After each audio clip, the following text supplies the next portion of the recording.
ಮಲ್ನಾಡ್ ವಿಜುವಲ್ಸ್ಗೆ ಸ್ವಾಗತ. ನಮ್ಮ ಮೊಟ್ಟ ಮೊದಲ ಕನ್ನಡದ ಇನ್ಫಾರ್ಮೇಷನ್ ವಿಡಿಯೋ ಇದಾಗಿದ್ದು ನಿಮ್ಮ ಬೆಂಬಲದ ನಿರೀಕ್ಷೆಯಲ್ಲಿ. On the table. I see a squiggly line. What about now? The contour lines are smooth and flowing, with no sharp angles or jagged edges. It looks like a bird to me.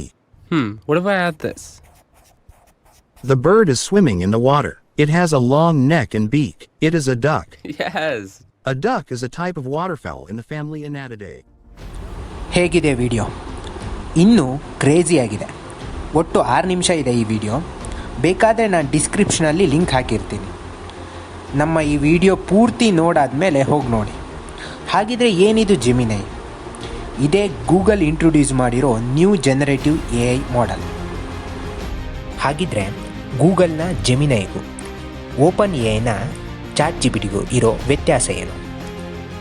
ಜೆಮಿನೈ ChatGPT ಸ್ಥಾನನ ಕಿತ್ಕೊಳ್ಳುತ್ತಾ? ಇದೆಲ್ಲದಕ್ಕೂ ಉತ್ತರ ಇಲ್ಲಿದೆ.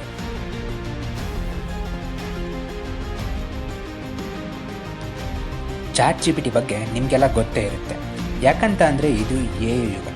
ಯಾವುದೇ ವಿಷಯ ಗೊತ್ತಾಗಿಲ್ಲ ಅಂದರೂ ChatGPT ಮಾಡು ಅಂತೀವಿ.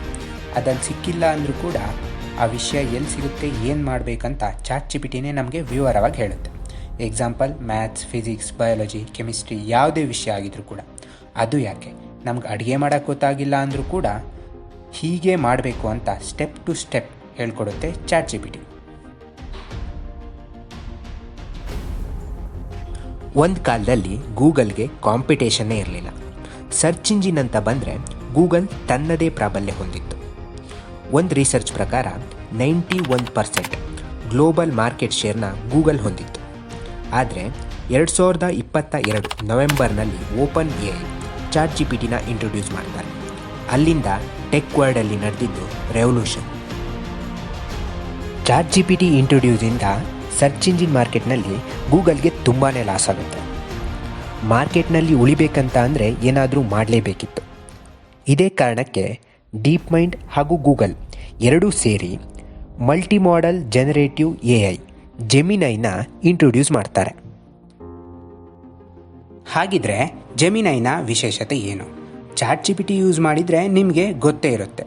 First version of ChatGPT text to text, ಅಂದರೆ ಟೆಕ್ಸ್ಟ್ನಲ್ಲಿ ಕ್ವಶನ್ ಕೇಳಿದ್ರೆ ಟೆಕ್ಸ್ಟ್ನಲ್ಲೇ ಆನ್ಸರ್ ಕೊಡುತ್ತೆ. ಆದರೆ ಜೆಮಿನೈ ಹಾಗಲ್ಲ. ಇದರಲ್ಲಿ ಟೆಕ್ಸ್ಟ್, ಇಮೇಜ್, ಆಡಿಯೋ ಇದೆಲ್ಲ ಫೀಚರ್ಸ್ ಇದೆ. ಇದು ಇನ್ನು ನಮಗೆ 3 ವರ್ಷನಲ್ಲಿ ಸಿಗುತ್ತೆ.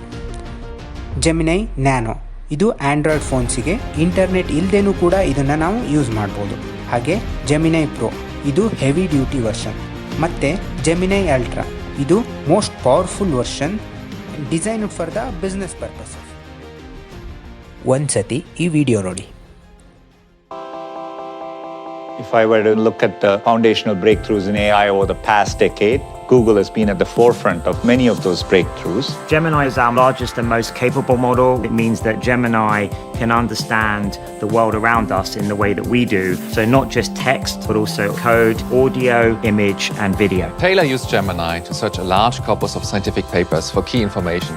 We wrote a prompt. With its advanced reasoning capabilities, Gemini was able to distinguish between papers that were relevant to the study and those that weren't. I'm delighted to introduce AlphaCode 2, powered by Gemini. When we evaluate AlphaCode 2 on the same platform as the original AlphaCode, we solve almost twice as many problems. Gemini on its own has the ability to transform software development as we understand it. Based on their design, which of these would go faster? The car on the right would be faster. It is more aerodynamic. But safety and responsibility has to be built in from the beginning. And that has oriented us to be both bold and responsible. ಗೂಗಲ್ನ ಜೆಮಿನೈ ಬಗ್ಗೆ ನೋಡಿದ್ರಿ. ಹಾಗಂತ OpenAIನ ChatGPT ಏನು ಸುಮ್ಮನೆ ಕೂತಿಲ್ಲ. GPT-5 ready ಆಗ್ತಾ ಇದೆ. ಇದಿನ್ನೂ advance ಮತ್ತು powerful version of ChatGPT ಅಂತ OpenAIನ CEO ಆದಂಥ ಸ್ಯಾಮ್ ಆಲ್ಟ್ಮನ್ ಅವರು ಹೇಳಿದ್ದಾರೆ. ಲೈಕ್ಲಿ 2024ರಲ್ಲಿ GPT-5 ನಮ್ಗೆ ಸಿಗ್ಬೋದು. ವೆಯ್ಟ್ ಮಾಡಿ.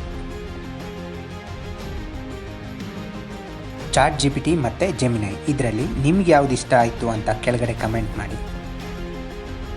ಹಾಗೆ ನಮ್ಮ ಈ ಚಿಕ್ಕ ಪ್ರಯತ್ನ ಇಷ್ಟವಾದಲ್ಲಿ ಲೈಕ್ ಮಾಡಿ. ಇನ್ನೂ ಹೆಚ್ಚಿನ ವಿಡಿಯೋಗಳಿಗೆ ಸಬ್ಸ್ಕ್ರೈಬ್ ಮಾಡಿ, ಪ್ರೋತ್ಸಾಹಿಸಿ. ಧನ್ಯವಾದಗಳು. Thank you.